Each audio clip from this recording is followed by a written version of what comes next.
계속해서 그 도시 성장 구조 이론 알아볼 겁니다. 이거 재밌으니까 한 번 더 해볼게요. 충청도 버전으로 동벌을 선호해서 최선을 어떻다고요? 최선을 다해 해줘야 되지.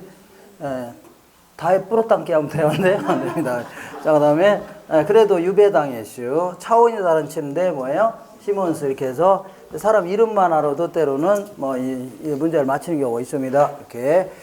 자, 지금부터 하나하나 알아볼 건데 주로 이제 요 세 가지 이론을 중심으로 해서 주로 시험에 많이 물어봅니다. 지워되죠? 예. 자, 먼저 이 동심원 이론 알아보겠습니다.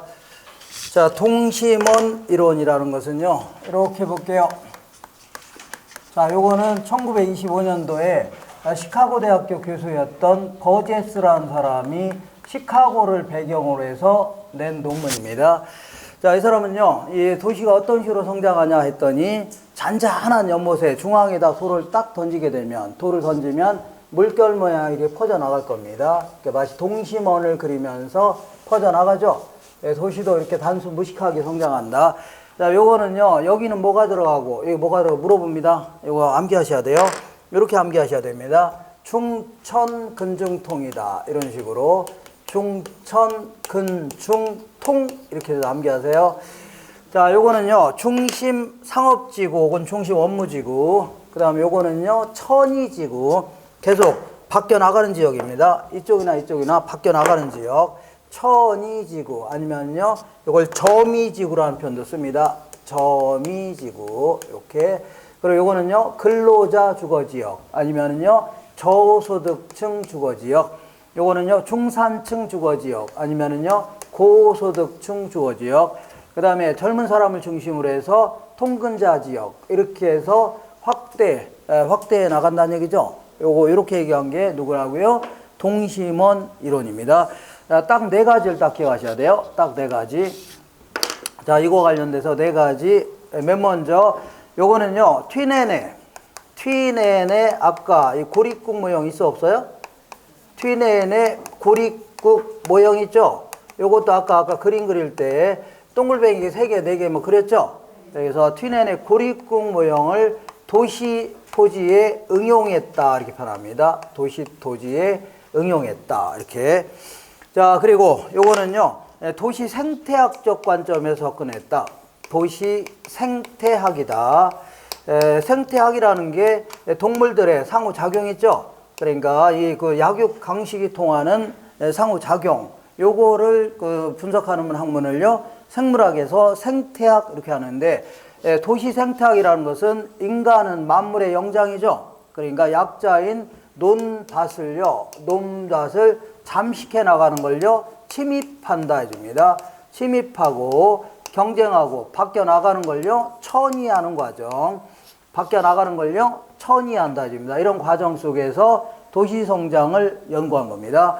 그리고 이것도 기억하셔야 돼요. 요거는요 저소득층일수록 자꾸 도심 쪽에 입지하려고 합니다. 도심 쪽에. 왜 그러냐면 저소득층일수록 도심 쪽에 있어야 고용기회가 많다. 고용기회가 한문으로 이렇게 많다는 뜻입니다. 이게 많으니까 빈자리 생기면 얼른 들어가겠죠. 그리고 두 번째는요 접근성이 양호하다. 접근성이 양호하다. 자, 이 당시만 하더라도 1900년도 초니까 아무래도 이 일반 서민들은 자동차가 있어 없어요? 없을 거 아닙니까? 그러니까 이 근처에 있어야 걸어다니기가 쉬웠다는 얘기죠. 그런 의미에서 도심 쪽에 입지하려고 합니다. 도심 쪽으로 자꾸. 하나만 더 할게요. 외곽으로 나갈수록 도시 문제인 각종 범죄라든가 범죄 아니면 질병이라든가 아니면은요 이 그 범죄, 질병, 빈곤 같은 자, 빈곤이라 할까요? 이렇게 이러한 도시 문제는 점점 줄어든다고 했던 겁니다. 빈곤. 점점 줄어든다. 이렇게 했습니다. 이렇게. 자, 요 네 가지 기억하셔야 돼요. 네 가지. 자, 여기 동심원 이론입니다. 근데 요거는 뭐 처음에 나오는 이론이라 의미가 있는 거지. 자, 이거 어떻게 도시가 이렇게 단순 무식하게 성장하냐. 그리고 특히 교통망을 전혀 무시했다는 얘기죠. 네, 우리 보통 이제 교통이 좋은 곳에는 돈 좀 있는 사람이 살고, 교통이 열악하고, 그다음에 주거 환경이 안 좋은 데는 가난한 사람이 살 거 아닙니까? 그러다 보니까 교통망을 전혀 무시했다는 얘기입니다. 그래서 나온 게 선형 이론입니다. 자, 요거는요, 선형 이론은 호이트라는 사람이 얘기한 이론인데, 요거는요, 이 1939년도에 자, 호이트라는 사람이 미국의 이제 142개 도시를 취합해서 이 논문을 발표한 건데, 요거는 이제 의미를 자세히 요걸 막 그림을 자세히 가지고 물어보지는 않습니다. 요거는 물어보기도 하는데, 그래서 의미만 하시면 돼요. 자, 여기는요, 중심 업무지구입니다. 중심 업무지구 혹은 상업지구 이렇게 중심 업무지구에서 이 사람은요, 방사형 폭탄이 터지면 막 퍼져 안 퍼져요? 퍼지죠. 이렇게 방사형의 도로를 그렸는데 이쪽에다가는요 산업도로를 그렸습니다. 산업도로. 그러니까 이 트럭들이 왔다 갔다 하는 도로, 이걸요 산업도로. 그 다음에 여기다가는요 서울의 올림픽대로 같이 도시와 고속도로 이런 거 그린 겁니다. 무슨 도로라고요? 도시와 고속도로 이렇게 그리면서 아무래도 도시와 고속도로 이런 걸 끼고는요 고급 주택들이 밀집하게 됩니다. 고급 주택들. 그러니까 서울의 올림픽대로 끼고는요, 뭐 무슨 뭐 550억짜리 이런 아파트가 즐비하죠. 이렇게. 그리고 이제 요 산업도로를 끼고는요, 도매라든가 경공업들이 입지하게 됩니다. 도매라든가 뭐가 입지한다고요? 경공업들이 입지하게 됩니다. 그러면 도매라든가 경공업지대 근처에는 주거 환경이 좋아요, 안 좋아요? 별로 안 좋을 거 아닙니까? 막 매연 나오고 할 거 아닙니까? 그러다 보니까 교통도 안 좋고, 그러다 보니까 이 근처에는요 저급 주택들이 밀집하게 됩니다. 저소득층들이 밀집하게 돼요. 저급 주택. 그 다음에 이렇게 어중간한 지역, 이것도 아니고 저것도 아니고 어중간한 지역, 이런 지역은 중급 주택들이 이제 입지하게 된다. 이렇게 해서 자, 이렇게 해서 마치 방사형 도로를 배경으로 해서 교통망에 따라서 이 확대 배치된다는 얘기죠. 그러면서 두 가지 내용을 기억하셔야 돼요. 두 가지 내용. 먼저 교통망을 따라 자, 이 부채꼴 모양으로 확산 배치된다. 부채꼴 아니면은요 이걸 쐐기 모형 이렇게 표현합니다. 쐐기 모형으로 확산 배치된다. 자, 요걸 잘 보시면 반을 뚝 잘라봐요. 뚝 자르면 이 부채를 접었다 편 모양이 있죠? 이런 모양이 되는 거 아닙니까? 부채에게 접었다, 폈다 접었다 하는 거 있죠? 제가 지금 저기 가면, 집에 가면 그런 부채가 하나 있는데 딱 피면 뭐가 나오냐면 좋은 데 이렇게 써 있습니다. 무슨 데이라고요? 나쁜 데이가 아니라 좋은 데이. 제가 자갈시장 가서 애들이 하나 준 거 있습니다. 아직도 갖고 다닙니다. 있습니다. 부채를 탁 편 모양 이렇게. 그리고 다른 말로 쐐기 모형이라고 해서 아주 옛날에 이제 초등학교 국민학교는 의자가 막 이렇게 나무로 이렇게 못으로 박은 이런 의자입니다. 그래서 막 삐걱삐걱거리면요 그 나무를 이렇게 잘라놓은 게 있습니다. 이렇게 잘라놓은 거를 사이사이 끼게 되면요 아주 튼튼합니다. 움직이지도 않고 이런 걸 뭐라고요? 쐐기 해줍니다. 쐐기. 그래서 요거 쐐기처럼 보이지 않나요? 이렇게 보이죠? 쐐기 모양으로 확산 배치된다. 자, 결론은 이겁니다. 결론은 고소득층일수록, 돈이 많은 사람일수록, 고소득층일수록 교통망이 양호한 곳에 입지한다. 교통망이 어떻다고요? 양호하다. 아니면요 교통망의 축에 입지한다. 교통의 중심지를 축이라는 표현을 씁니다. 중심지에 입지한다 그런 얘기입니다. 자, 이렇게 해서 이 두 가지 반드시 기억하시고, 그 다음에 근데 요거는 뭐 아주 요거보다는 훨씬 진일보된 이론은 맞는데, 어떻게 도시가 하나의 핵을 중심으로 성장하냐? 도시는, 현대 도시는요 여러 가지 기능이 다양하다는 핵이 있죠. 요걸 중심으로 성장한다는 얘기입니다. 그래서 요걸요 다핵심 이론해 줍니다. 다핵심 이론이라고 해서 요거는요 해리스라는 사람하고 율만이라는 사람이 공동으로 낸 논문입니다. 율만. 이렇게 두 사람이 내는 거는 일반적으로 얘는 지도교수고 얘는요 뭐 조교 정도 이렇게 해서 명성을 이용해서 이제 내는 게 일반적입니다. 자, 그래서 요거는요 1945년도에 영국의 런던을 배경으로 해서 나온 이론인데, 제가 이제 런던을 가본 적이 없습니다. 가보지도 않고 막 설명하면 아무래도 재수 없다고 할 수 있는 거 아닙니까? 그래서 저는 이제 런던은 못 가봤고 독일은 가봤습니다. 어디 가봤다고요? 독일. 그래서 제가 경상남도 남해에 가면은 독일 마을이 있습니다. 거기 갔었습니다. 거기 갔더니 이렇게 가보셨나요? 남해 거기 보문사도 갔었습니다. 거기 가서 이렇게 맥주를 이렇게 길쭉한 데다 주던데 이렇게 한 잔에 10,000원입니다. 10,000원. 그리고 소세지 한 몇 개 갖다 쟁반에다 주더니 30,000원이래요. 그래서 더럽게 비싸네 하면서 다음부터는 안 가야 되겠다 이렇게 하면서 간 적이 있습니다. 거기 갔다가 또 미국도 갔다 왔습니다. 옆으로 또 쭉 나오니까 또 미국 마을도 있던데요. 그래서 거기도 갔다 왔습니다. 거기에 간 게 답니다. 그래서 어쨌거나 제가 이 런던은 가본 적이 없기 때문에 함부로 얘기하면 안 되고, 서울은 제가 오랫동안 살아갔고, 자, 명동을 중심으로 해서 상업도시가 성장할 수 있고, 그다음 대학로 이런 걸 중심으로 해서 문화의 도시, 그러니까 여기 가면은 전시회도 많이 하고 공연도 많이 하죠. 문화의 도시가 성장할 수 있네요. 영등포 이런 걸 중심으로 해서 공업도시, 옛날에 이제 구로공단 요걸 중심으로 해서 맨 그쪽 공장이었습니다. 그 다음에 테헤란 이런 걸 중심으로 해서 신흥상업도시, 이렇게 해서 이 기능이 다양화된 여러 개의 핵이 있죠. 핵을 중심으로 해서 복수의 핵심 주변에서 발달한다. 복수의 핵심 주변을 통해서 발전해 나간다. 이런 얘기 했던 겁니다. 그러면서 이 사람은요, 핵이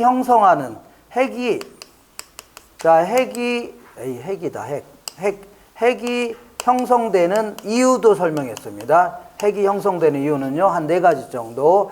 먼저, 핵이 형성되는 이유를 설명드렸습니다. 자, 먼저, 동종활동끼리는, 자, 이해가 맞아떨어지기 때문에 상호 집합하려고 합니다. 몰려있으려고 합니다. 집적한다는 표현도 똑같아요. 근데 이종활동끼리는, 그러니까 주택은 주택끼리, 공장은 공장끼리 있으려고 할 거 아닙니까? 근데 주택과 공장은 궁합이 맞아, 안 맞아요? 안 맞으니까 상호 분리해 나가려고 합니다. 분리해 나간다. 이렇게 하면서 핵이 형성되는 거고, 때로는요, 지대 지불 능력이 모자라면요, 또 떨어져 나갈 수 있는 겁니다. 아주 옛날에는 명동에 이제 지대가 비싸니까 떨어져 나가려고 하죠. 돈이 없는 업체들은 막 강남 쪽은 전부 다 돈 밭이었을 거 아닙니까? 그저 떨어져 나가기 시작했다는 얘기입니다. 그 다음에 어떤 시설은요, 특정한 위치라든가 아니면은요, 시설이 요구될 수도 있습니다. 예를 들어 항만을 이용해서 이익을 취하려는 기업들은요, 항만 쪽으로 몰려 안 몰려? 다 몰릴 거 아닙니까? 그러면서 또 다른 핵이 형성될 수 있다는 얘기입니다. 이렇게 해서 다양한 핵이 형성될 수 있다는 얘기죠. 그런 얘기 했던 겁니다. 자, 지금까지 한 거를 문제를 통해서 확인할게요. 주로 이제 요 3가지에서 주로 물어봅니다. 요거 제가 써놓은 거는 반드시 기하시고, 자, 그거 지금 안 된다 그러면 요약집 드릴 겁니다. 그대로 할 거니까. 한번 읽어볼게요. 163페이지. 자, 오른쪽 맨 아래 볼게요. 맨 아래. 자, 맨 아래 기출문제 1번 볼게요. 버제스의 동심원 이론은 토지 이용이 도시를 중심으로 해서 지대 지불 능력에 따라 달라진다는 튠헨의 이론을 도시 내부에 적용했다.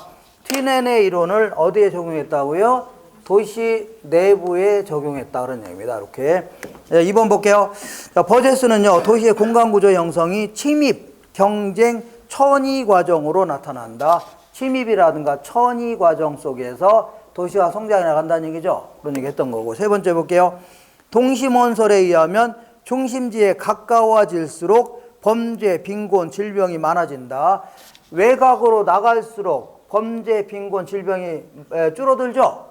거꾸로 한다면 도심 쪽으로 갈수록 범죄, 질병, 빈곤은 많아진다. 맞아 틀려요? 맞는 겁니다. 똑같은 얘기입니다. 그 다음에 4번에 볼게요. 동심원 이론에 따르면 저소득층일수록 고용기회가 많은 도심과 접근성이 양호한 지역에 주거를 선정하는 경향이 있다. 저소득층일수록 어떤 쪽이라고요? 도심 쪽에 자꾸 입지하려고 하는데, 도심 쪽에 가야 고용기회도 많고 접근성도 양호하다는 얘기죠. 그래서 그런 겁니다. 그 다음에 6번 볼게요. 내내 똑같은 얘기들인데, 자, 버제스의 동심원설에 의하면 중심 업무지구와 저소득층 주거지역 사이에 점이지대가 위치한다. 중심 업무지구와 저소득층 주거지역 사이에 뭐가 입지한다고요? 점이지대가 입지한다. 그 다음에 6번 볼게요. 자, 8번 볼게요. 8번. 똑같은, 자, 내내 그런 얘기입니다. 요 구조에 대해서 물어보는 겁니다. 8번에 버제스의 동심원 이론에서 통근자지대는 가장 외곽에 위치한다. 여기는 가장 어떤 지역이요? 외곽에 위치하겠네요. 이렇게 한 장 넘겨보겠습니다. 넘겨보시면 164페이지 맨 아래 1번 볼게요. 맨 아래 1번 기출문제. 호이트는요, 도시의 성장 분화가 주로 교통망을 따라서 확대되면서 나타난다. 교통망을 축으로 해서 확대되면서 나타난다. 맞고. 2번 볼게요. 호이트에 의하면 도시는요, 전체적으로 원을 반영한 부채꼴 모양의 형상으로 그 핵심의 도심은 하나이지만 도심의 선이 도심에서 방사되는 것을 전제로 한다. 아까 얘기한 대로 도심에서 외곽적으로 교통 노선이 방사된다는 얘기죠. 방사는 뭐 폭탄이 터지면 팍팍 터져 안 터져요? 터지듯이 우리 자동차 같은 경우에 이 자전거 볼게요. 자전거는 중앙에서부터 자전거 바퀴가 이렇게 퍼져요 안 퍼져요? 퍼져서 이걸 방사형 모형이라는 겁니다. 아까 얘기한 대로 이쪽으로 산업도로, 이쪽으로는 도시와 고속도로 이렇게 해서 그랬다는 얘기죠. 그래서 방사형 모양으로 확산되면서 배치된다. 한번 볼게요. 호이트는요, 고소득층 주거지가 형성되는 요인으로 주요 간선도로의 접근성, 밑추신다면 접근성이 양호하다는 얘기입니다. 뭐가 양호하다고요? 여기서는 접근성이 양호하다기보다는 교통망이 양호하다. 이것 때문에 헷갈리니까 뭐가 양호하다고요? 교통망이 양호한 지역. 간선도로라는 것은요, 도시의 동맥이 되는 주요 도로 있죠? 요걸 얘기하는 겁니다. 이걸 뭐라 한다고요? 간선도로 해줍니다. 조심할 게, 여기서는 접근성이 양호하다는 얘기는 걸어 다니기 쉽다는 얘기고, 여기서는요, 교통망이 좋다는 얘기입니다. 교통망이 어떻다고요? 좋다, 그런 얘기예요. 이해가 되겠죠? 헷갈려 안 헷갈려? 헷갈리지 않죠? 이거 구분하시면 돼요. 그 다음에 오른쪽이 아니라 한 장 넘겨볼게요. 한 장 넘겨보시면, 자, 166페이지 맨 위에 볼게요. 맨 위에. 자, 다핵심 이론에서는 도시 공간 구조가 하나의 중심이 아니라 몇 개의 분리된 중심이 점진적으로 성장하면서 전체적인 도시가 된다. 몇 개의 중심이 점진적으로 형성되면서 전체적인 도시가 형성되죠. 그런 얘기입니다. 몇 개의 중심, 핵이.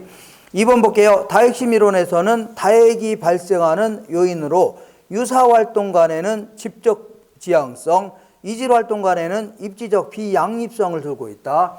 그러니까 유사활동끼리는 붙어 있으려고 하죠. 이걸 집합한다고요. 집적 지향 이렇게 표현합니다. 그리고 이 종입니다. 이종입니다. 이종. 아니, 주택과 공장은 이종활동이죠. 이질활동 이런 것들은 서로 떨어지려고 안 떨어지려고요? 떨어져 나가려고 합니다. 이거를요, 양립이라는 게 뭐냐면 같이 붙어 있는 거, 양쪽에 붙어 있는 거를요, 양립해 주는데, 비양립이라는 게 뭐예요? 붙어 있으려고 안 붙어 있으려고요? 안 붙어 있으려고 하는 걸요, 비양립성 해줍니다. 뭐라 한다고요? 비양립성. 이렇게. 자, 이렇게 해서 몇 번 더 읽어보시고 계속 공부할 거니까. 자, 지금부터 자, 어떤 사람이 있는데 침대에 처질러 자다가 나와갖고 세 사람 이론을 합쳐놓은 사람이 있었으니 그의 이름이 에이스 시몬스라는 사람입니다. 가볍게 166페이지 볼게요. 5에서 7번째. 시몬스의 다차원 이론은요, 세 가지 이론을 합쳐놓은 겁니다. 이 사람은요, 자, 읽어볼게요. 자, 1번의 도시화 차원에서는 두 번째 줄에 동심원 구조. 이렇게 밑줄 치세요. 도시화 차원에서 뭐가 맞다고요? 동심원 구조. 그 다음에 그 밑에 사회 계층 차원, 소득 차원에서는 바로 밑에 줄에 선형 구조. 뭐가 맞다고요? 선형 구조. 인종별 분류 차원에서는요, 바로 밑에 줄에 다핵심 구조가 맞는다는 얘기죠. 다시 했고요. 자, 도시화 차원이라는 것은 도시가 커나간다는 차원에서는 어차피 논밭을 잠식해 나갈 거 아닙니까? 그러니까 뭐가 맞다고요?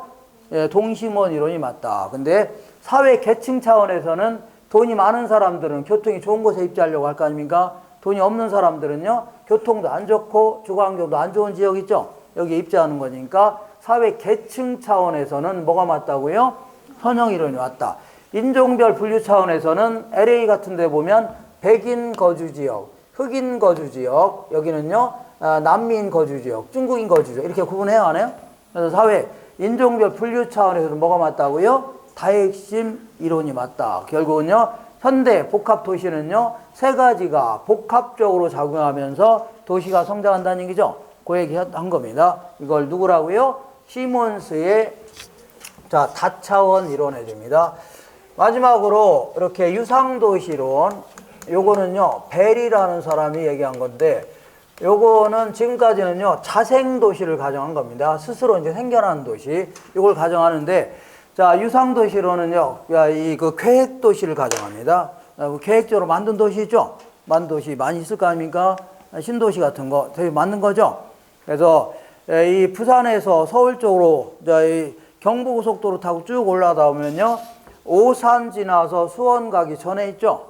이제 동탄 신도시가 있는데, 요게 이제 전부 다 논밭이었습니다. 이거를 A4 용지에다가 설계를 딱 한 겁니다. 설계도 딱 작성해서 도시를 만든 겁니다. 그래서 중심 업무지구부터 출발해서 간선도로를 먼저 설계합니다. 간선도로가 뭐예요? 도시의 동맥이 되는 주로 도로 있죠? 외곽으로 나가는 주요 도로를 간선도로 해줍니다. 자, 그래서 서울 쪽으로 가는 간선도로, 그 다음에 인천 쪽으로 가는 간선도로, 그 다음에 이 오산 쪽으로 가는 간선도로, 여기는 용인 쪽으로 가는 간선도로 딱 먼저 설계하게 되면 나중에는 모든 업무시설이라든가 주택 등이 결국은요, 간선도를 중심으로 해서 이렇게 밀집할 거 아니냐. 마치 리본 모양처럼 입지한다 해서 이걸요, 한문으로 리본 모양 유자입니다. 리본 모양으로 확산 배치한다는 얘기죠. 이걸 누구라고요? 베리라는 사람이 얘기한 겁니다. 한번 읽어볼게요. 자, 베리의 의의를 알아보겠습니다. 거기 166페이지 아래에서 한 15번 줄에, 자, 의의의 첫 번째 줄에 끝에 게 업무시설과 주택이 어디에 따라서요? 간선도로를 따라서 리본 모양으로 확산 배치한다는 얘기죠. 그런 얘기 했던 겁니다. 조심할 거는 여기서는요, 고소득층일수록 교통망이 좋은 곳에 입주하죠. 근데 여기 얘는요, 모든 업무시설이라든가 주택 등이 주요 도로, 주요 간선도로 아니면 교통망이 좋은 곳에 따라서 확산 배치한다는 얘기죠. 그런 뜻입니다. 요거하고 좀 달라요. 요거는 고소득층일수록 교통망이 좋은 곳에, 요거는요, 모든 업무시설이라든가 주택 등이 교통망을 중심으로 배치된다는 얘기죠. 그런 의미입니다. 되겠죠? 이해가 되겠나요? 약간 헷갈리면 넘기세요.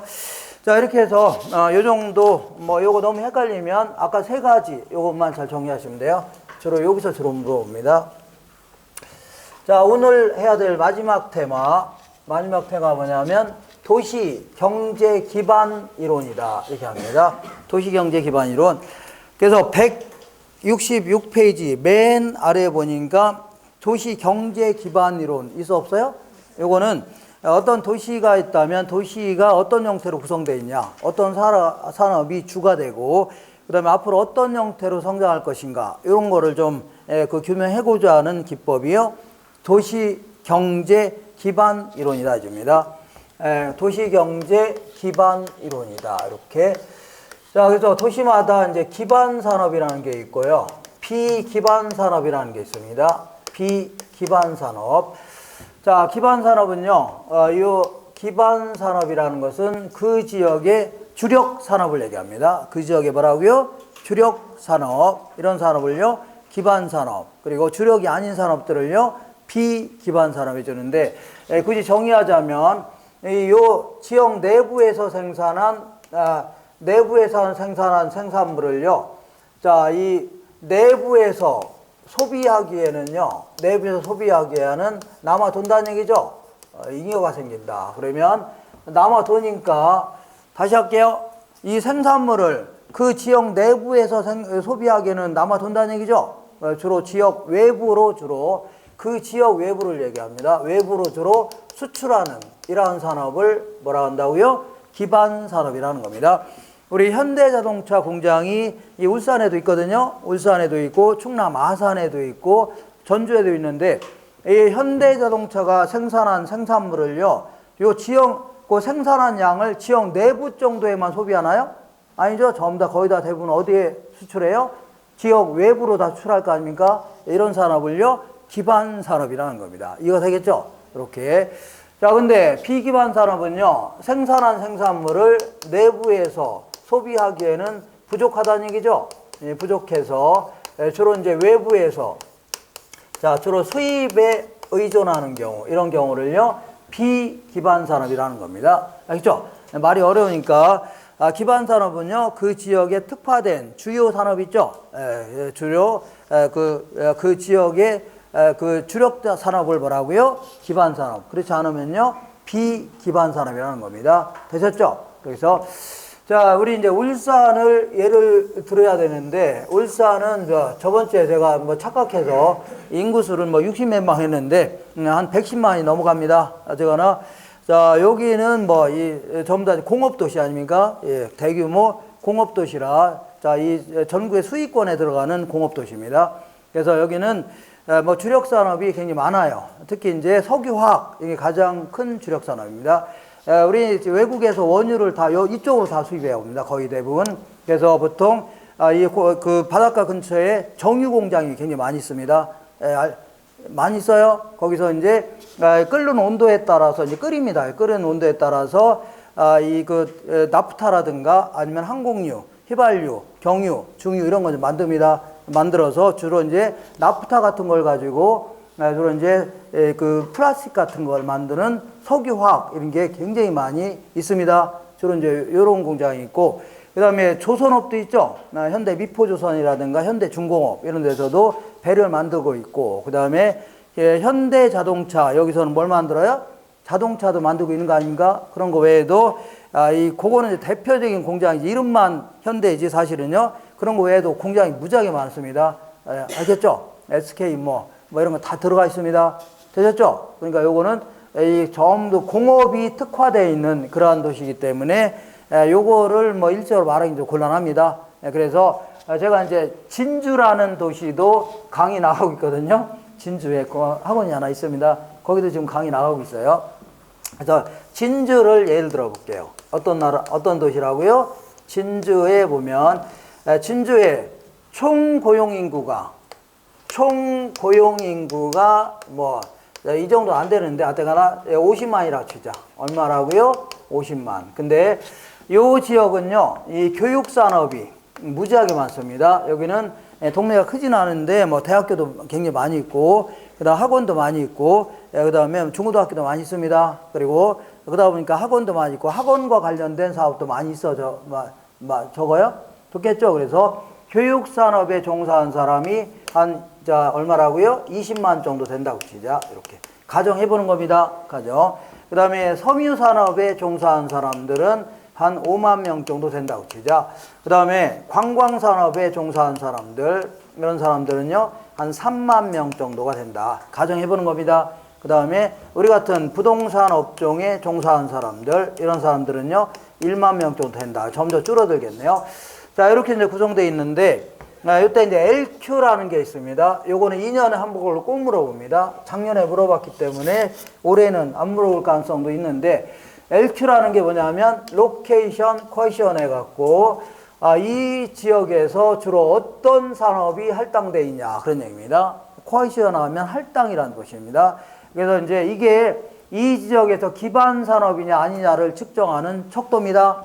이걸 뭐라 한다고요? LQ. 번역하자면 입지 개수 아니면요 입지상 해줍니다. 그러면 LQ를 계산하는데 만약에 자 여기 이 지역에 자 교육 산업에 대한 LQ를 계산해 봐라. 교육 산업에 대한 LQ를 계산하면 이렇게 계산해야 돼요. 자 밑에다가는 항상 전국의 교육 산업에 대한 인구 비율, 여기는요 진주 지역의 교육 산업에 대한 인구 비율 이렇게 계산합니다. 자 그러면 전국의 교육 산업에 종사하는 인구가 10%라고 치자. 10%. 예컨대 전국의 총 고용인구가 3천만 명인데 300만 명이 교육산업에 종사한답니다. 몇 프로 종사하는 거예요? 10% 종사하는 거 아닙니까? 근데 이 지역을 볼게요. 이 지역은 50만 중에 20만이 종사하니까 40%가 종사하는 겁니다. 몇 프로라고요? 40. A 20을 40, 50으로 하면 돼요. 네, 그러면 전국 평균보다 훨씬 윗돌아 안 윗돌아요? 윗돌죠. 그럼 계산하면 40을 10으로 나누니까 4입니다. 4는 1보다 커요, 작아요? 크다. 이런 산업을 이 지역에서는 기반 산업이다. 이렇게 합니다. 무슨 산업이라고요? 기반 산업. 근데 만약에 LQ를 계산하는데 자, 관광 산업에 대한 LQ를 계산해 봐라. 관광 산업. 그러면 아무래도 이제 속초라든가 이런 데 있죠. 이런 데는 아무래도 관광 산업이 기반 산업이 될 겁니다. 왜냐면 뒤에 이제 설악산도 있고 앞에 이제 대포항 이런 사람 많이 와요, 하나요? 오죠. 그리고 그 밑으로 좀 내려가면 뭐 낙산 해수욕장 이런 데도 있고 각종 해수욕장도 많이 있고 그다음에 카지노 이런 것도 있고 하니까 아무래도 관광 산업이 발달해야 하나요? 할 수밖에 없는 겁니다. 그럼 이런 지역에서는 관광 산업이 기반 산업이 될 겁니다. 근데 진주 지역을 보겠습니다. 진주 지역은요, 항상 이렇게 전국의 관광 산업에 대한 인구 비율, 요거 분에 진주 지역의 관광 산업에 대한 인구 비율 딱 해주는 겁니다. 예를 들어 전국의 관광 산업에 대한 인구 비율이 10%라고 치자. 몇 프로라고요? 10%인데 요 지역은요, 50만 중에 3만 명이 종사하네요. 몇 명이라고요? 3만 명. 종사하죠? 네, 그러면 A. 자, 관광산업에 종사한 사람이 1.5만 명이라고 치자. 1만 5천 명. 그러면 1.5를 50으로 나누면 자, 0.03이 나옵니다. 몇 프로라고요? 0. 그래서 3%가 종사하네요. 계산을 잘못했네요. 몇 프로가 종사한다고요? 3. A. 자, 이 몇 명이 종사한다고? 3만 명이 아니라 몇 명이라고요? 1.5만 명이 종사한다. 그러면 1.5 나누기 50 하면 0.03 나옵니다. 몇 프로 종사한다고요? 3%가 종사하네요. 그러면 얘는 3을 10으로 나누니까 0.3 아닙니까? 0.3은 1보다 커요, 작아요? 작다. 이런 산업을 이 지역에서는요, 비기반 산업해 줍니다. 비기반 산업. 이렇게 해서 자, 이 기반 산업인지 아니를 측정하는 척도가 뭐예요? 이게 LQ라는 겁니다. 요거 2년에 한 번꼴로 계산 문제 나오니까 계산할 줄 아셔야 돼요. 이거 지워도 되죠? 이거 지울게요. 자, 거기 기출문제가 있으니까 기출문제를 가지고 한번 풀어보겠습니다. 이거 볼 줄 아셔야 돼요. 자, 오른쪽에 기출문제 보겠습니다. 자, 각 아래쪽에 기출문제 있어 없어요? 각 산업별 고용자 수가 다음 같을 때 A 지역의 X산업과 B 지역의 Y산업의 입지계수를 올바르게 계산한 것은 옛날에는요, 소점 셋째 자리에서 반올림이라 옛날에는 이제 문제를 하나만 이제 간단히 물어봤는데 이렇게 이제 박스를 가지고 막 복합적으로 물어봅니다. 그러다 보니까 이 박스를 볼 줄 아셔야 되고 상당히 헷갈립니다. 그래서 연습을 좀 하셔야 돼요. 하셔야 되는데 일단 구조 자체를 알아야 됩니다. 구조 자체가 요거는요, A, X산업, Y산업, X산업과 Y산업밖에 없답니다. Y산업밖에는 없다 그런 얘기입니다. 그리고 지역도요, A 도시와 B 도시밖에 없다는 얘기입니다. A 지역과 전국이 B 지역밖에는 없답니다. A 지역과 그 다음에요, B 지역밖에는 없대요. 자, 그러면 인구수를 적어 볼게요. 인구수라고 치자. 인구수. 자, 먼저 자, A 그리고 이거는 전국입니다. 이렇게 볼게요. 얘는 어떻다고요? 전국이다. 이렇게. 그러면 A 지역부터 볼게요. A 지역은요, X산업에 종사한 사람이 100명이라는 얘기입니다. 100명. 그다음 Y산업에 종사한 사람도 100명이라는 얘기입니다. 총 얼마, 몇 명이 종사해요? 200명이 종사한다. 그런 얘기입니다. 그 다음에 B 지역은요, X산업에 종사한 사람은 140명, Y산업에 종사한 사람은요, 60명. 이런 뜻이에요. 자, 그럼 합치니까 200명이 종사하네요. 200명. 그 다음에 전국적으로는요, 요거는 240명이 종사하고, 여기는요, 160명이 종사하니까, 자, 총 400명이 종사하네요. 맞죠? 이런 의미입니다. 자, 그러면 지금 주어진 게 입지계수가, 요거는 1.17로 주어졌어, 안 주어졌어요? 주어졌죠? 맞죠? 그리고 요거는 1.25로 주어져 있네요. 1.25. 맞아요, 맞아요? 맞죠? 그래서 지금 구하라고 하는 게 뭘 구하라고 하는 거냐면 요걸 구하랍니다. 자, 요거하고 요거를 구하라는 얘기입니다. 요거. 자, 먼저 A 지역의 X 산업에 대한 입지계수를 구하라. A 지역의 무슨 산업이라고요? X 산업에 대한 입지계수를 구하라. 그러면 여기는요, 아래에는 전국의 X 산업에 대한 인구 비율, 이 위쪽은요, A 지역의 X 산업에 대한 인구 비율을 해주면 되죠. 그러면 자, 전국의 X 산업에 대한 인구 비율은요, 400명 중에 240명이 종사하죠. 400명 중에 240명. 자, 근데 A 지역은요, 200명 중에 몇 명이 종사해요? 200명 중에 100명이 종사하죠? 맞죠? 그러니까 200명 중에 몇 명이 종사한다고요? 100명이 종사하니까 요거 먼저 계산한 다음에 요거 계산해서 나누면 돼요. 나누면 얼마 나오냐면 0.83 나올 겁니다. 얼마 나온다고요?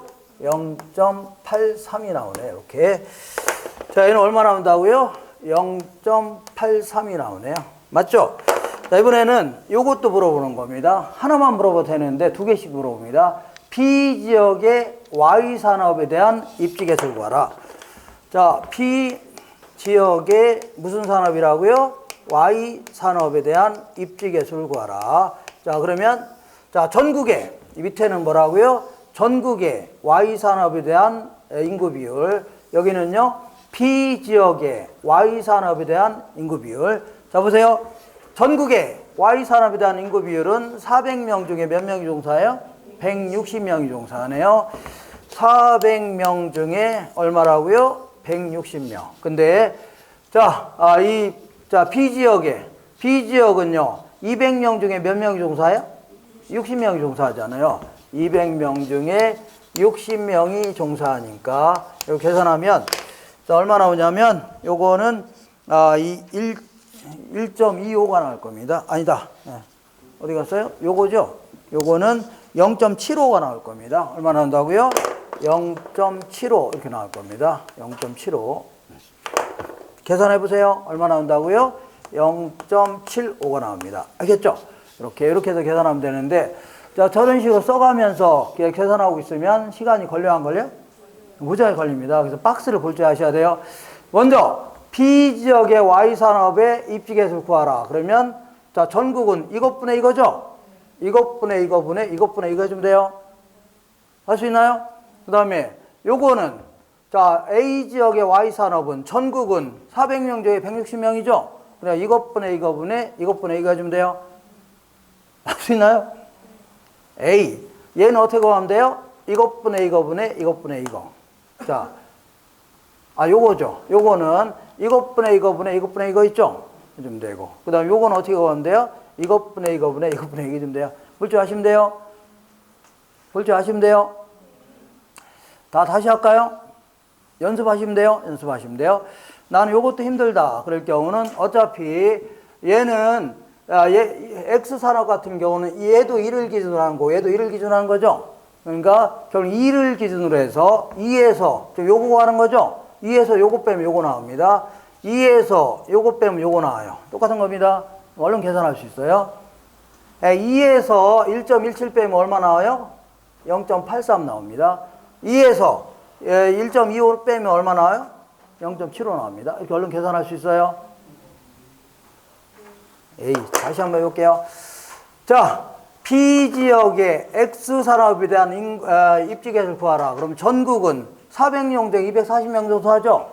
근데 이 지역은 200명 중에 몇 명 종사한다고요? 140명 종사하니까 계산하면 1.17이 나옵니다. 알겠죠? 그 다음에 이번에는 자, 이 B 지역에 잘못됐네요. 1. 얼마라고요? 17이 나온다. 그 다음에 요거는 자, 요거 계산해 볼게요. 요거.